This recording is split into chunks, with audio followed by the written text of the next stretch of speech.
So hello, my name is Forrest Baum, and today we'll be bringing down UW air travel emissions. So let's jump right in. I'll start here on the background. So on campus, as around the world, we're trying to lower our greenhouse gas emissions, and UW has successfully tackled many sources of emissions, as you can see here. Yet air travel remains a sticky problem. It's seen as necessary for academic work. It has high emissions. Air travel and emissions are still rising, but clear communication of data can help. So I think the best way to show you this is just don't jump into the data. So this shows UW total greenhouse gas emissions, and I've added the UW sustainability plan goals, which are for a modest reduction from year 2000 levels by around 2020, and then a 45% reduction by 2030. So how are we going to get there? This shows some of the general progress we need to make in order to reach that goal and be carbon neutral by 2050. So I'll come back to air travel, but that is what brought me to my internship. So with the UW program on the environment, I learned how UW calculates emissions from air travel data. And to do this, I gathered data, I attended the travel emission reduction work group, and I produced a UW air travel report with everything I learned. So that brought me to my research question. How can data be used to lower UW's air travel emissions? And it turns out I found out UW collects a very complete set of data. It includes everything necessary to calculate emissions, but putting that all together as final and releasing it can take just a long time. So checking that data against our goals can show really where to focus our efforts. So let's go back here for a minute. So we have total UW greenhouse gas emissions.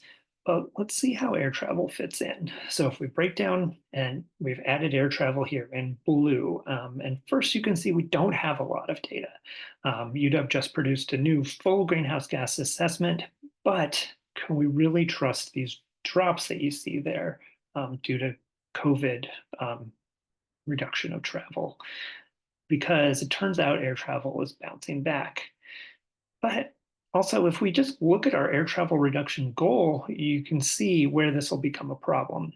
Um, we're sort of doing a lot of overall reduction, but we're not doing very much air travel emissions reductions. So if we are actually flying more, this is going to be a bigger challenge, and it's going to eventually um, be really difficult.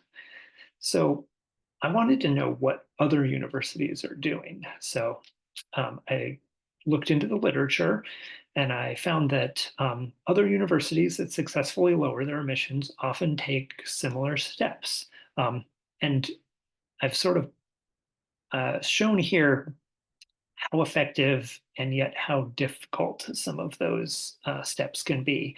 So those steps would prioritize sustainability, they would have strong leadership, and they would identify some of the largest sources. And it turns out we're already doing some of these things. We have leadership, we've made some of these goals around the Sustainability Action Plan, and we're even doing a pretty good job working on meeting those goals. Um, but I'm going to move into my arguments. So, data can show success.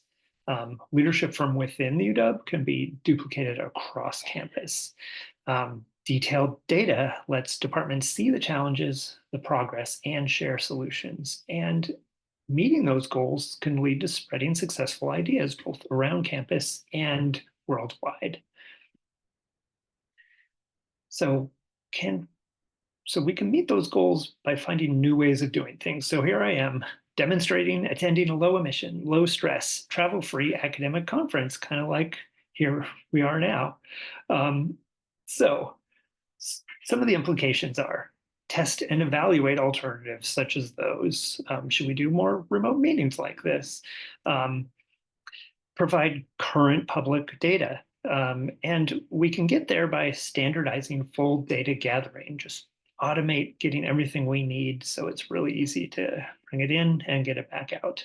And then we can also visualize with direct sort of apples to apples comparisons. Just make it simple for everyone to understand the choices they're making and what um, yeah, what the effects are.